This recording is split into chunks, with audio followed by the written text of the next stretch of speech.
Hello everyone, it's me Mr Forrester and welcome to our Newman Catholic School Year 6 induction presentation for 2020. During this presentation I'm going to take you through some of our day-to-day routines and values and show you some of how the school works. So firstly we'll start with the school day. We have a welcome bell at 8:45 a.m. and this lets the children know that they've got 10 minutes to get to registration and they're expected to be in registration at 8:55, and that's for tutor time. That's where tutors will go through equipment, there'll be some shared reading together, and also day-to-day pastoral items will be dealt with. We also have our assembly during this time on a carousel basis for each year group during the week. From 9 until 10 is period 1. From 10 until 11 is period 2. And then at 11 we have our first break. This is where students can relax a little bit, have some snacks, meet up with their friends and have some downtime. The bell will go at 11 for students to get to their period 3 lesson for 11:30. Then they have period 3 from 11:30 until 12:30. Then at 12:30 we have lunchtime until 1:05. Now a lot of year 7s worry that they won't have time to get their lunch, but don't worry, because every term at the start of the new term for year 7 we always extend the lunch period. So in period 3, whatever day it is, at around 12 o'clock, 12:05, you'll go down to the lunch canteen with your teachers and you will be able to have your lunch early so that you'll have a full hour's lunchtime effectively, so that you can get used to how we do things, paying for your lunch, queuing for your lunch, and you'll get used to it. We gradually reduce that time so that by just before Christmas you're ready and settled in to having your lunch properly with everybody else at 12:30. Then at 1:05 till 2:05 we have period 4, and from 2:05 to 3:05 we have period 5. After school we have homework clubs in the library. We have extracurricular clubs put on by some subject areas.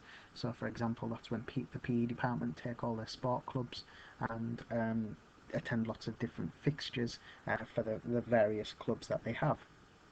So we do put on extra provision after school if you choose to take that up.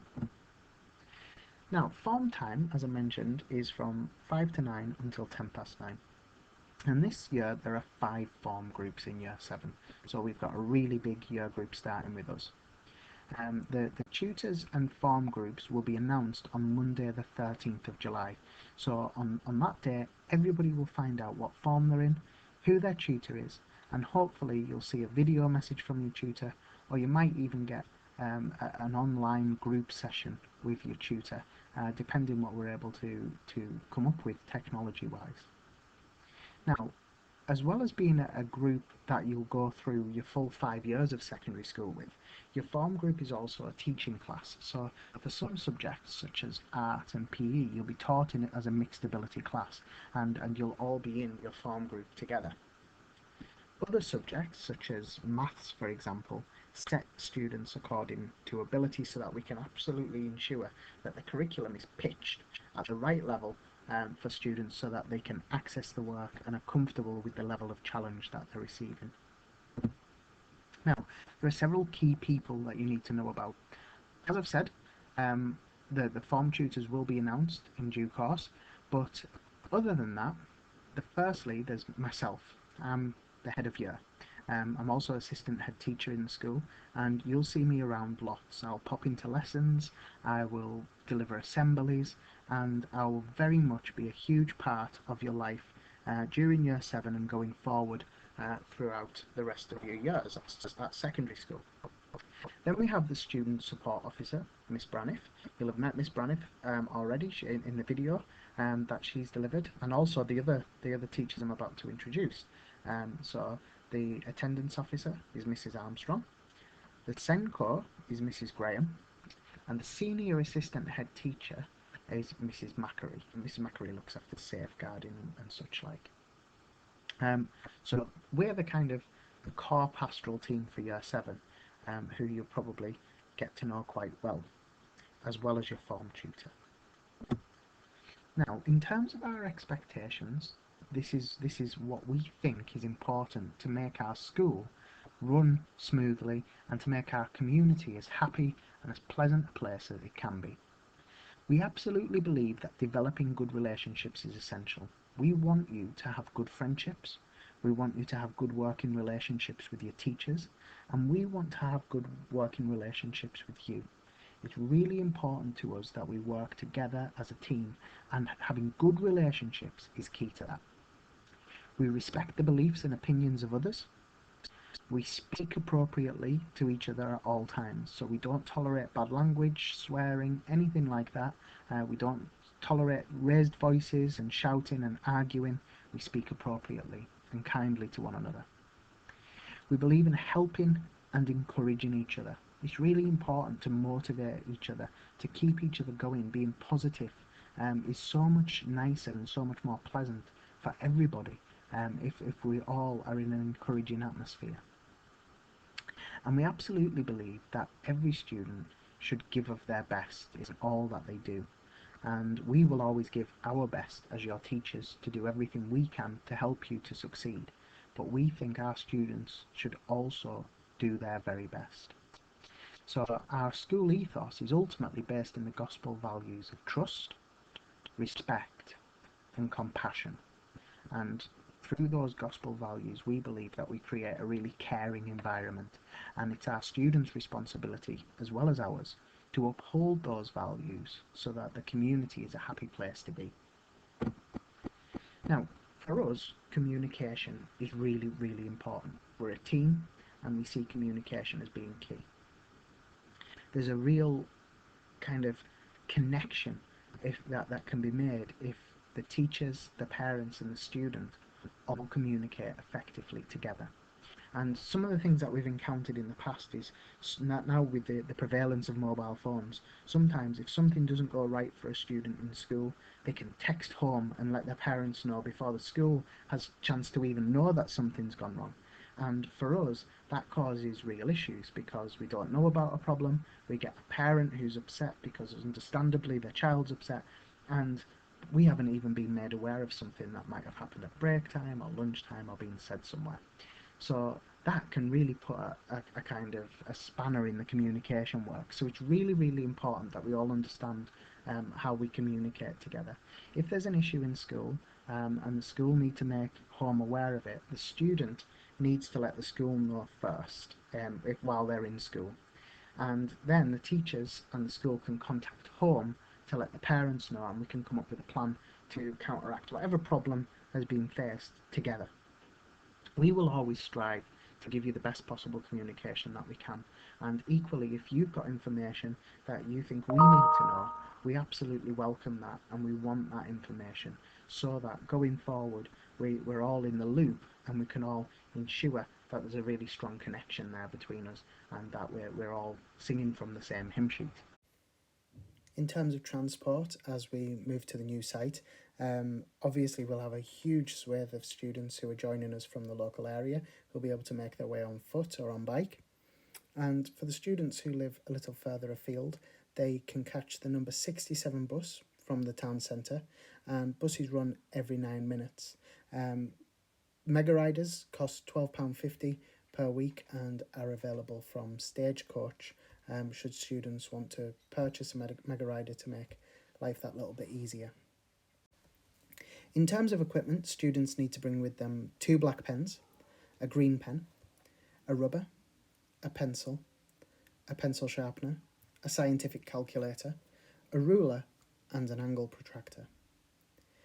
It's really important students come to school equipped so that they can make a really prompt start with their learning. If they're not looking around for equipment, they can focus on their learning in the classroom. If they do come without equipment, they can purchase extra equipment from the Student Services shop. Mrs. Halliburton previously put a list up and a price list of how much things cost. If students do forget pens or pencils, their tutors will remove achievement points from them, which we really don't want to happen because we want them to build as many points as they can. Now, organisation is really key, and it's one of the things that Year 6 students do struggle with coming to secondary school. And so parents' contribution to their child's organisation is absolutely vital.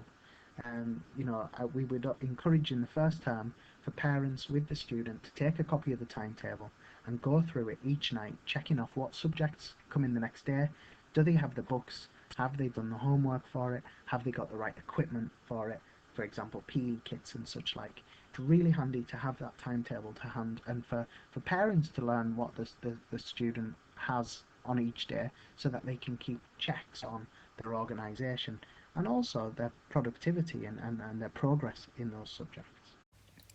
Reading is really important at Newman Catholic School. We place a lot of value and significance within reading. We measure students' reading ages every term using an online computer program called Accelerated Reader, and we use the reading ages to inform our planning across a range of subjects. During the week, students have something called Dear Time, where they drop everything and read, and that happens in a variety of different lessons where the students will read their reading book.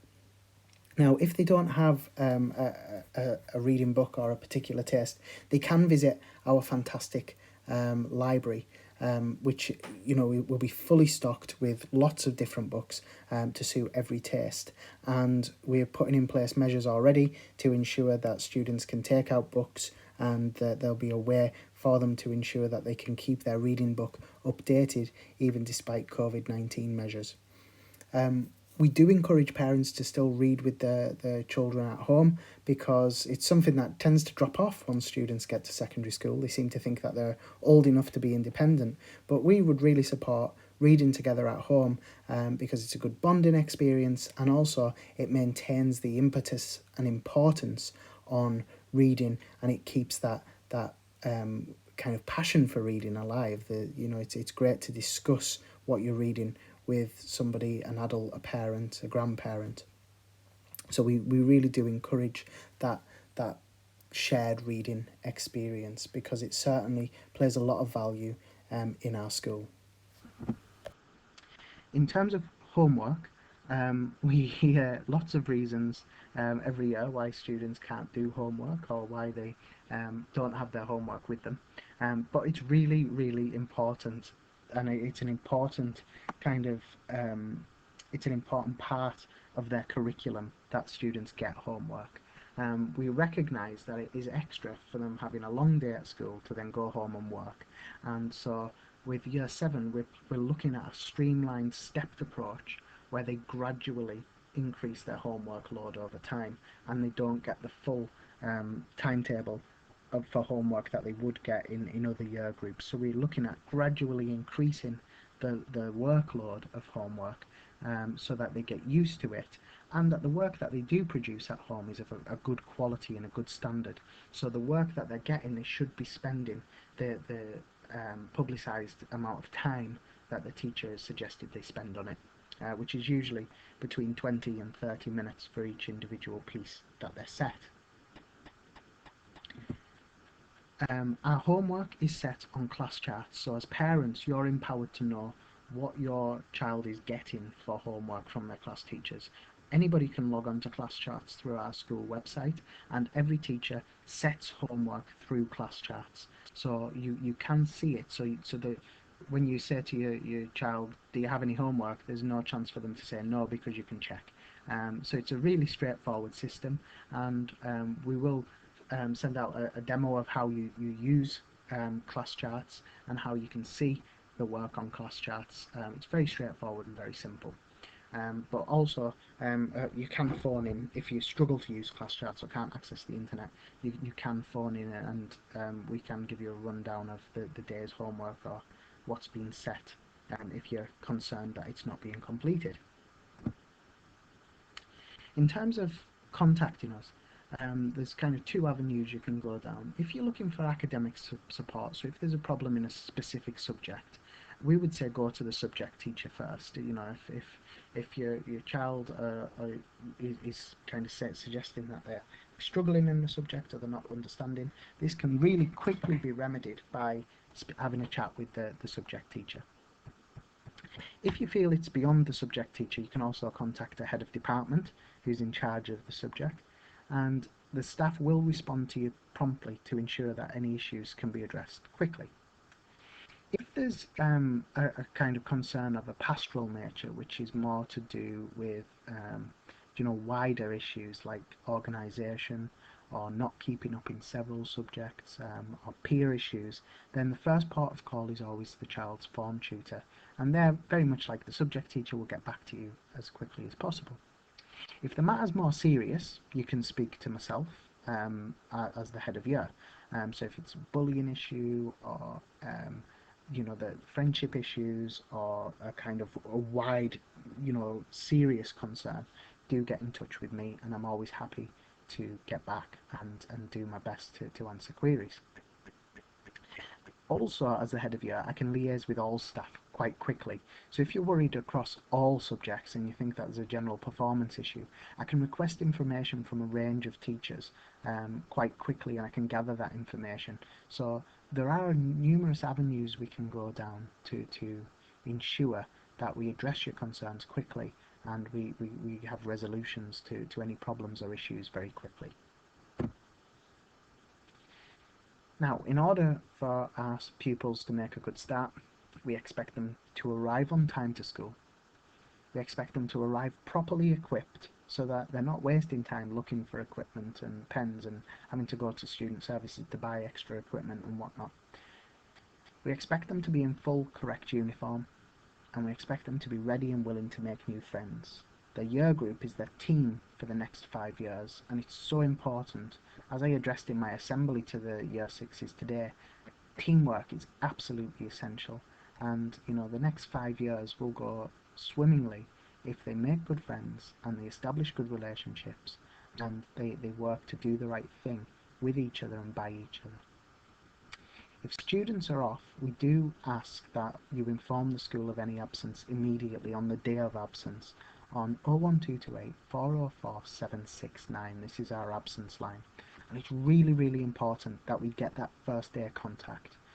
So many parents forget because life's hectic, and that if they're getting to work or they're trying to arrange childcare for a sick child, they can often forget to let the school know. But that has a knock-on effect on our day-to-day processes. So we really do appreciate knowing about absence immediately and roughly how long it's going to be for, so that we can put in place plans accordingly. In terms of our uniform, we ask that students wear black trousers or a knee-length black school skirt. In terms of the trousers, it's really important that they are school trousers and not leggings. We ask for plain black socks or plain black tights, black traditional polishable school type shoes. We have the black blazer with the school badge. Now, the school badge has changed this year, so the one that you'll be seeing in this picture is not the correct school badge. But when you go to the uniform shop, if you ask and say that your child's in year 6, they will be provided with the blazer with the new Newman logo. We ask students wear a plain white shirt and the school tie with the school badge. Again, it will be the new badge that the ties will be embroidered with, and again the uniform shop will sort that for you. We also have a V-necked burgundy sweater with the new badge again, but that's optional, so the burgundy jumper is optional. The blazer though is compulsory, and so is the school tie. If your son or daughter has siblings who are older and you intend to pass down the blazer, as happens in so many households, it is acceptable for your son or daughter to come in the old Newman blazer, if that's your wish. Here you can see our students in the old uniform, and we will be looking forward to getting new photographs with our new Year 7s looking smart in their new uniforms when they arrive with us. Additionally, in terms of jewellery, students can wear a wristwatch. They can also wear one set of small stud earrings in their earlobes. For safety reasons, no facial or body piercings can be worn. So students shouldn't be wearing big loopy earrings for health and safety reasons. And also we absolutely have a zero tolerance approach to nose piercings. If any student comes wearing a nose piercing, they will not be allowed in circulation in the school whilst they are wearing it. So they must take it out, irrespective of if they've just had their nose pierced that week. We absolutely don't accept it. So we always say, don't get your nose pierced because you won't be allowed into circulation in school.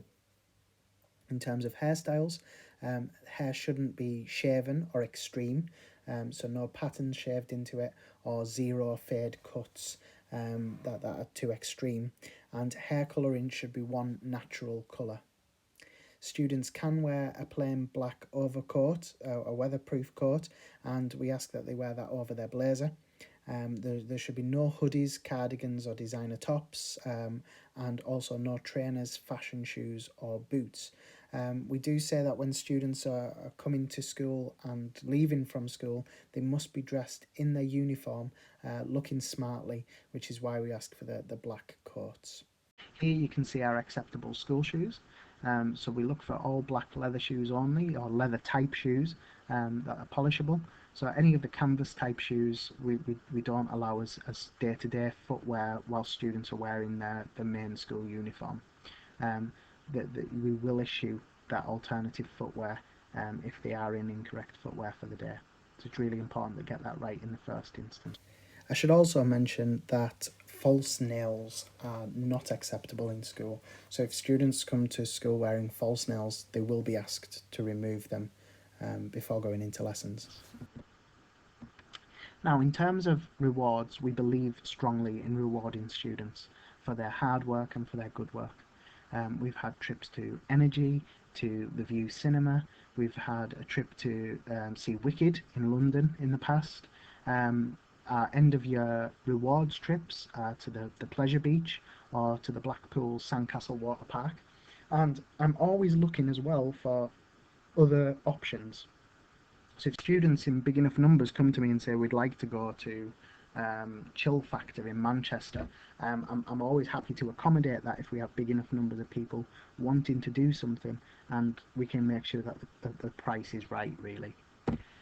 Here you can see our students celebrating one of their achievement trips to Energy, the trampoline park, and these were all students of the month, so students who were nominated by their teachers each month who have excelled or been exceptional in their performance. They get to go on these rewards trips, which usually have a small nominal price attached to them. In terms of our rewards, teachers reward achievement points in every lesson for varying reasons, and they are academic excellence, where a student demonstrates really a good depth or extent of their learning. They're really excelling in their learning. Working hard, where in spite of the progress they're making, they're putting in all of the effort that they can, and they're really grafting to do well. That can be recognised as a way to award achievement points. We have the Good Neighbour Award, where students are polite, respectful and helpful consistently to others. And we have the Above and Beyond achievement point, where students go the extra mile. They do something outside of school. They do something for somebody else in school.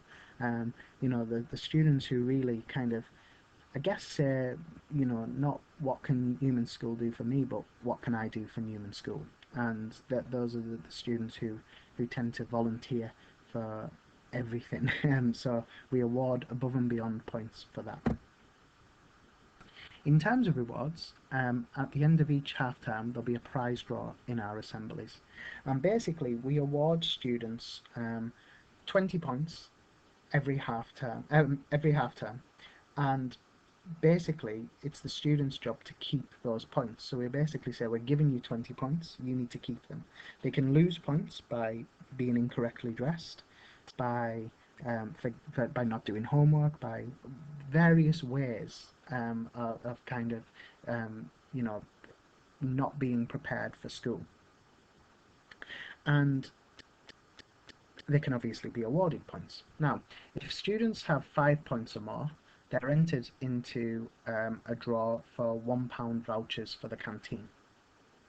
So All of the students who keep 5 or more points are entered into that draw however many times they have points. So if they have 10 points, they're entered 10 times into the draw. If they have 15 points, they're entered 15 times into the draw. It's like a raffle. For the second draw, for students who have 10 or more points, they have the chance of winning 3 £10 vouchers. In the third draw, for people with 20 points or more, they have the chance to win 3 £20 vouchers. And we say, as of last year, we've always said, if a student's name comes out 3 times of the hat because they've got 20 points and their name's in there 20 times, they'll get whatever prize they're awarded. Their name doesn't kind of come out of the draw just because they've won something. So we have known students really make a bit of a killing at these reward sessions. We have a 100% attendance voucher. So the students who maintain their 100% attendance, we believe that those students are they deserve to be recognised as well. So there's a £10 voucher draw for them. And at the end of year assembly, we have a prize draw for up to 20 students in each year group, where we give 2 £50 vouchers. So the top 20 students, the students who have the most accumulated achievement points throughout the year, they have the chance to win 2 £50 vouchers. Now, rewards are very important, but equally so is the students demonstrating the correct behaviours that we expect for learning. And to ensure the classroom operates effectively, we use a system that allows for consistency amongst teaching staff, and it allows also for the positive message being delivered to students in a consistent way, and also removes the need for teachers having to have confrontation in their classroom. And that is through our behaviour for learning system. We have in every classroom 4 stages that the teacher issues. The first stage is a warning. So if the student is disrupting learning by talking, by turning round, by not working, if they're not engaging in the lesson and they're not making an effort in the lesson, the teacher will stage them. So the first stage is a warning, and it is literally that. It's a warning. The teacher will say, Billy, stage 1, you need to get on with your work. If the student continues to disrupt learning or to show a lack of engagement in their work, they'll get a second warning, and that's a stage 2. These are literally the only warnings the student will get, because after stage 2, the student moves into kind of the recorded behaviour system. So at stage 3, the student has to move seats. The behaviour has been disruptive enough that the teachers have to speak to them for a 3rd time now, and they must move seats to somewhere else in the classroom, and this is their final warning. The teacher will log this on the system so that myself as the head of year and the form tutors will know where students are getting stage 3s. But then, if the student continues to disrupt after having 3 warnings and being moved location in the classroom, they will have a referral. This is where they're moved to another teacher's classroom. They will have to go back and apologise for their behaviour at the end of the lesson, and they'll have a 1-hour after school detention the next day, and the parents will be informed of the stage 4. If students argue at any point of the stages, they'll get an additional stage for arguing. So it's really important that they don't argue and kick up further fuss during the staging process. And obviously we don't want students to get stages, we want them to get achievement points. But if they do get into the process of the stages, as a head of year, I always say whatever is happening can be resolved later. But during the lesson time, learning is the absolute priority. And as a head of year, I make no apologies, and the school makes no apologies for insisting that learning is not disrupted in any way, shape or form. So we can always resolve things afterwards, but if students literally stop at stage 1 and stage 2 and get their heads down and then come and see somebody, the form tutor, the teacher, for a quiet word at the end of the lesson, we can generally resolve things then. Obviously, once a student's received a referral, that's quite serious because they've disrupted learning. And if they continue to disrupt learning in other lessons, they receive other referrals. Now, if a student receives 3 stage 4 referrals in any half term, this will trigger a day in our isolation room. It will result in a parental meeting. This will be with myself, the form tutor and the parent on a conduct level 1. The student will move we call it conduct levels. So whenever a student has 3 stage 4 referrals, they move up a conduct level. And this is reviewed after a 6-week period, which is generally the length of a half term. So if a student has no further referrals, they move down from that conduct level back to 0. However, if they have a further 3 referrals during that review period, they move up to conduct level 2, triggering further interventions and further parental meetings. And that goes on to conduct level 3, to conduct level 4, and finally conduct level 5. And at each meeting, different people come in, from the senior assistant head teacher, to the head teacher, to the governors. Now also, we do put in interventions, so we look at lots of different strategies that we can use to help a student to settle in. And we don't anticipate many students getting onto conduct levels.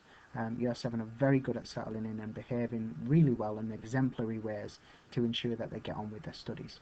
But it's to make you aware that we do have systems and procedures in place to ensure that at the heart of our ethos, teaching and learning is the priority, and we don't accept disruptions to teaching and learning. Our new restaurant is going to offer a whole host of tasty, exciting meals.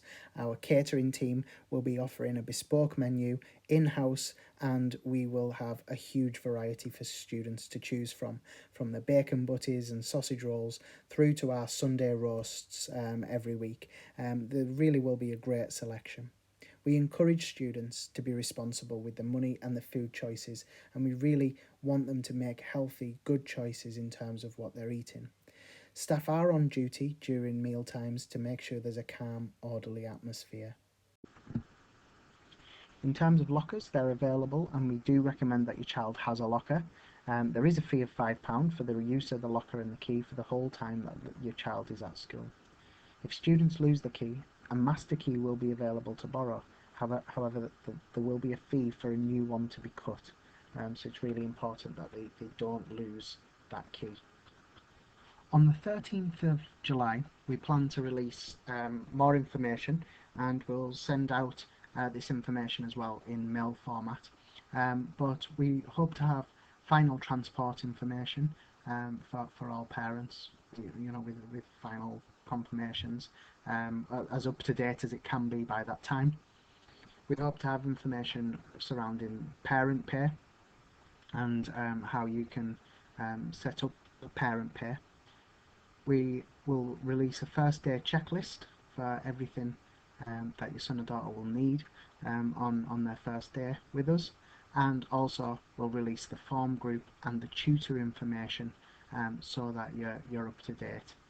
Any more information after that point will be communicated on our website, so it really is important that you probably check weekly, or certainly in advance of the suggested open date of school, because we will communicate all information through the website and where possible through text message and email. However, there will be a period of time when we move location from the old site to the new site where our information system is down, our servers will be down as we start that transfer process.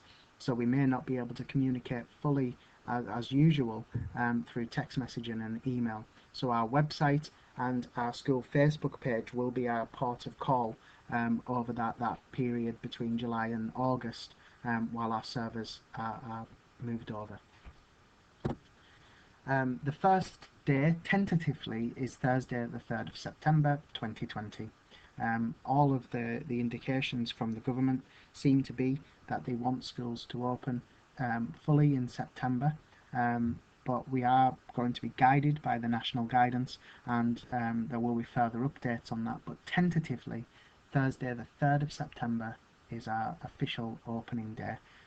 But of course we will communicate if there are changes to that and how that will work in due course. And finally, for year 6 coming into year 7, it can seem like the future is a long way away. It can seem like their GCSEs are a million miles away, and in fact 5 years goes very, very quickly. And here you can see last year's cohort of year 11 celebrating their prom, and all looking very smart, and all of their hard work culminating in that celebration at the end of their school life with us. So it's, really a fast journey through secondary school. There's a lot of change, there's a lot of growing, and we're absolutely delighted that our year sixes will be joining us in September. And one of the greatest joys for us as a school community is watching as they grow from year sevens and mature into year 11s or year 13 students who are ready to take their next step to their chosen destination. Thank you for watching, and thank you for taking the time to digest the information. If you do have any questions, you can email us at transition@newman.cumbria.sch.uk. I'd be more than happy to answer your questions, and keep looking on the transition page. Keep engaging with the work. We're delighted with all the work that's coming in. It really is wonderful to see the students working so hard on making their first impressions. And we look forward to seeing our students in September. Thank you.